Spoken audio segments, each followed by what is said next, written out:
ஆனால் நம்ம புராணங்கள் என்ன சொல்லியிருக்குங்கிறது இதுக்கப்புறம் புக்கு படிக்கிறதுலாம் போயிடுச்சுங்க. இந்த மாதிரி படங்களை பார்த்து தான் நம்ம புராணங்களை நம்ம தெரிஞ்சிக்க முடியும். இந்த படத்தில் அந்த டெக்னிக்கல் குரூ அவ்வளோ பேரும் சிஜி கிஜி க்ரீன் மேட்டெல்லாம் மாற்றி என்ன படங்க. டோல்கேட் யூடியூப் சேனல் நேயர்களுக்கு வணக்கம். நான் உங்கள் பத்திரிகையாளர் ஆர்எஸ் கார்த்திக். இந்த வீடியோவில் நம்ம பார்க்க இருக்கிறது ஒரு historical animated film. Pan India மூவியாக தமிழ், தெலுங்கு, கன்னடம், மலையாளம், ஹிந்தி, இங்கிலீஷ் இப்படி பல மொழிகள்லேயும் பேன் இந்தியா மூவியாக வந்து சக்கப்போடு போட்டுட்ருக்குது. 2 வாரத்துக்கு முன்னாடி வந்துச்சு இந்த படம். ஆனால் இன்றளவும் கலெக்ஷனில் கல்லா கட்டிக்கிட்டு இருக்குது, கல்லாவை நிரப்பிக்கிட்டு இருக்குது. யார் இந்த படத்தை தயாரித்த அனிமேட்டட் ஃபிலிம்ங்கிறீங்க? ஹிஸ்டாரிக்கல் ஃபிலிம்லாம் வந்து நம்ம நடிகர்கள் நடித்தாலே சில படங்கள் வந்து ஒரு மாதிரி ஆகிடுது. இந்த படம் அனிமேட்டட் ஃபிலிம். இந்த அளவுக்கு யூகிக்க முடியுமா, யோசிக்க முடியுமா? நம்ம புராணங்களை நமக்கு புலங்காகிதம் அடைகிற அளவுக்கு சொன்ன விதத்தில் இந்த படம் என்னையும் கவர்ந்தது. இந்த படம் நம்ம தமிழ்நாட்டை விட, ஏன்னா இங்கே பெரியாரின் பேரப்பிள்ளைகள் நிறைய பேர் இருக்கிறதுனால தமிழ்நாட்டை விட கன்னடம், தெலுங்கு, ஹிந்தியில் வந்து இந்த படம் 80 கோடி ரூபா கலெக்ட் பண்ணியிருக்குதான். தமிழ்நாட்டிலையும் ஓரளவு கலெக்ட் பண்ணியிருக்கு. இன்றைக்கி தேட்டர்லாம் இன்க்ரீஸ் பண்ணிகிட்டு இருக்காங்க. அதாவது பெரியாரின் பேரப்பிள்ளைகள்லாம் கோச்சிக்க கூடாது யாரும். உண்மையாக சில விஷயங்களை வந்து நம்ம ஒத்துக்கிட்டு தான் ஆகணும். எப்படி கடவுள் இல்லைன்னு ஒரு கடவுள் மறுப்பாளர் கொள்கையோடு இருக்கீங்களோ, கடவுள் இருக்கிறாருன்னு நாங்கள்லாம் சொல்கிறதுனால தானே நீங்கள் இல்லைன்னு சொல்லிட்டு தெரியுறீங்க. ஸோ அதை வந்து நம்ம வந்து உணரணும். ஹிந்தியில் 80 கோடி, தெலுங்கு, கன்னடத்தில் அதில் பாதி கோடிகளை சம்பாரிச்சிருக்கிற இந்த படம் தமிழில் சொற்ப கோடிகளே சம்பாரிச்சிருந்தாலும் இன்றைக்கி நிறைய ஆன்மீக ஆட்களை வந்து இந்த படம் எந்த தேட்டரில் ஓடுதுன்னு கேட்க வச்சுருக்குது, பார்க்க வச்சுருக்குது, தேடி பிடிச்சி பார்க்குறாங்க. 2 வாரம் ஆகிடுச்சு. உங்களுக்கு தெரியும், ஒரு வாரத்துக்கு 10 படங்கள் நேரடி தமிழ் படங்களே ரிலீஸ் ஆகிட்டு இருக்குது நம்ம ஊரில் இன்றைக்கி. அதை தாண்டி இந்த படம் இன்னமும் பல மல்டிப்ளெக்ஸில் ஜேன்ற கூட்டத்தோடு ஓடிட்டுருக்குன்னா அதுக்கு ஆன்மீக ஆர்வலர்கள் தான் காரணம். அது இந்திய அளவில் பயங்கரமாக போய்ட்டுருக்கு. இந்த படத்துக்கு சாம் சிஎஸ் மியூசிக் போட்டிருக்காரு, நம்ம ஊர் இசையமைப்பாளர். வேறு லெவலில் ஒரு மியூசிக்குங்க. சாம் சிஎஸ்லாம் இந்த அளவுக்கு உருகி ஒரு இந்து புராண கதைக்கு வந்து மியூசிக் போடுவாரா அப்படின்னு யோசித்தோம்னா போட்டிருக்கிறாரு அப்படின்னு காட்டலாம். அந்த மாதிரி ஒரு வேலையை பார்த்துருக்கிறாரு, அருமையாக பண்ணியிருக்கிறாரு. இந்த படத்தை அஸ்வின் குமார் தயாரிச்சிருக்கிறாரு, ஒருத்தர் எழுதியிருக்கிறாரு. எல்லாம் சிறப்பாக இருக்குது. இந்த படத்தை ஹம்பாலே ஃபிலிம்ஸ், நமக்கு தெரியும் KGF 1 and 2, இன்னும் பல படங்கள் பெரிய பொருட்செலவில் பண்ணது தான் ஹம்பாலே ஃபிலிம்ஸ், உங்களுக்கு தெரியும். அவங்க இந்த படத்தை வந்து வெறும் 30 கோடிக்கு தயாரிச்சிருக்கிறாங்க. இன்றைக்கி 150 கோடியை தாண்டி அவங்க வந்து லாபம் மட்டுமே 120 கோடிக்கு மேலே சொல்கிறாங்க. நம்ம ஊரில் 8 கோடி 10 கோடியெல்லாம் போட்டு நடிகர்களுக்கு 200 கோடி சம்பளத்தை கொடுத்து ஒன்றும் இல்லாமல் பண்ணிட்டு போகிற ப்ரொடியூசர்களை நம்ம பார்த்துருக்குறோம். அப்புறம் ஓடலன்னா எங்கேருந்து ஓடும்?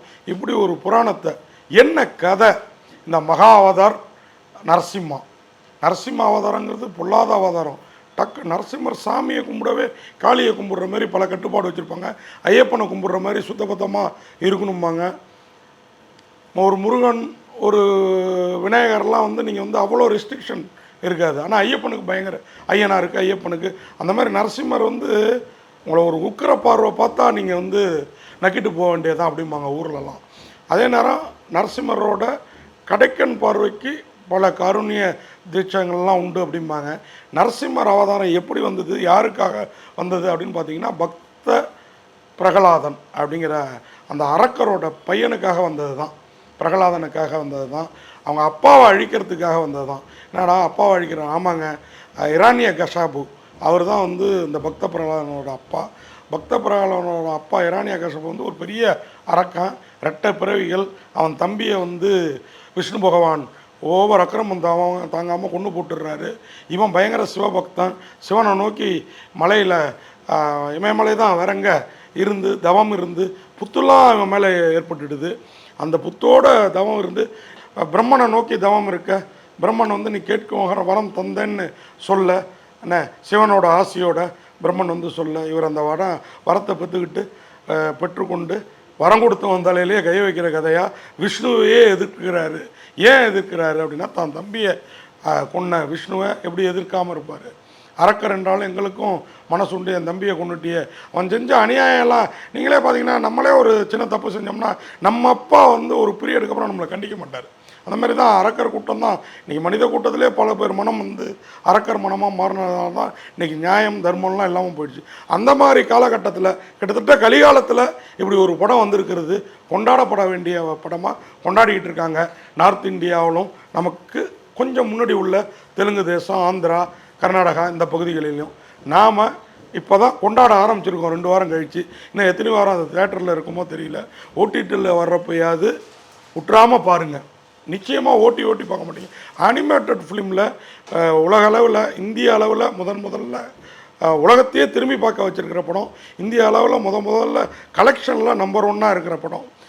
ஹாலிவுட் அனிமேட்டட் படங்களுக்கே அது சவால் விட்டுருச்சுன்னு நான் கூட சில ரிவ்யூவில் படம் பார்த்துட்டு சொன்னேன். அது 100க்கு 100 உண்மை. அப்படியே ஒரு பாத்திரத்தையும் நம்ம இன்னும் கொஞ்சம் நேரம் இந்த சீனை காமிக்க மாட்டாங்களா, இந்த கடவுளை காமிக்க மாட்டாங்களா, அந்த கடவுளை காமிக்க மாட்டாங்க அப்படிங்கிற மாதிரி இருக்குது படம். இதில் நடிச்சிருக்கிற அத்தனை அனிமேட்டட் உருவங்களும் அசத்தெல்லாம் நடிச்சிருக்குது.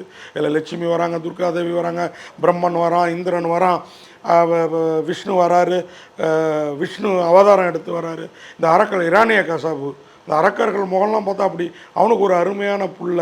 அவன் பொண்டாட்டியை தூக்கிட்டு போய் வச்சு விஷ்ணு வந்து அவன் மனசு ஃபுல்லாக விஷ்ணு புராணம், விஷ்ணு கடாட்சத்தை கொடுக்குறாரு. அவன் அப்பாவை கடவுளாக ஏற்றுக்க மறுத்து விஷ்ணுவை விழுந்து கும்பிட்றான். விஷ்ணு அரக்கர் குலத்தையே அழிக்க வந்தவன் சொல்லி அப்பா எதுக்குறாரு. அப்பாவுக்கும் பிள்ளைக்கும் சண்டை. பிள்ளைய கட்டி கடலில் இறக்குறான், யானை காலில் போட்டு மிதிக்கிறான். எல்லாத்துலேயும் விஷ்ணு கடாட்சத்தில் அந்த புள்ள உயிர் பழிச்சிருது. இவனை எப்படியாவது தீர்த்து கட்டணும்னு நினைக்கிறப்ப விஷ்ணு நரசிம்மராக அவதாரம் எடுக்கிறாரு, இறங்குறாரு. ஒரு பக்கம் விஷ்ணுவாக அந்த பையனை காக்கிறாரு, ஒரு பக்கம் நரசிம்மராக அவங்க அப்பன் இரானிய கசாபுவை தீர்த்து கட்டினாரா.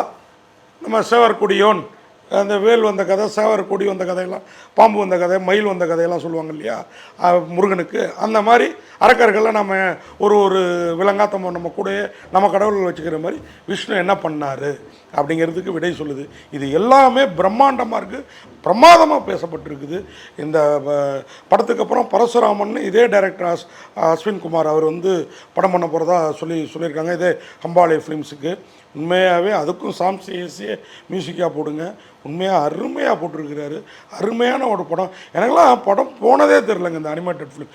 குழந்தைங்க தான் பொதுவாக அனிமேட்டட் ஃபிலிமை விழுந்து ரசித்து ருச்சி பார்க்கும். 51 வயசு குழந்தையா, 51 வயசுக்காரனா 5 வயது குழந்தையாக மாறிட்டான்.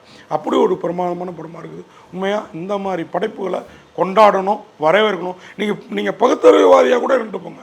ஆனால் நம்ம புராணங்கள் என்ன சொல்லியிருக்குங்கிறது இதுக்கப்புறம் புக்கு படிக்கிறதுலாம் போயிடுச்சுங்க. இந்த மாதிரி படங்களை பார்த்து தான் நம்ம புராணங்களை நம்ம தெரிஞ்சிக்க முடியும். இந்த படத்தில் அந்த டெக்னிக்கல் குரூ அவ்வளோ பேரும் சிஜி கிஜி க்ரீன் மெட்டெல்லாம் மாற்றி என்ன படங்க. உண்மையாகவே மகா அவதார் நரசிம்மா, மகா அவதார புருஷனா.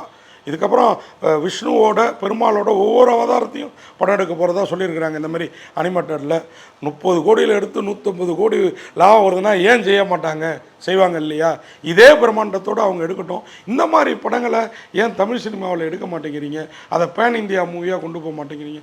கேஜிஎஃப் ஒன்று எடுத்துட்டாங்க கன்னட படங்களை அப்படின்னா உடனே கேஜிஎஃப் மாதிரியே படம் எடுக்கிறது.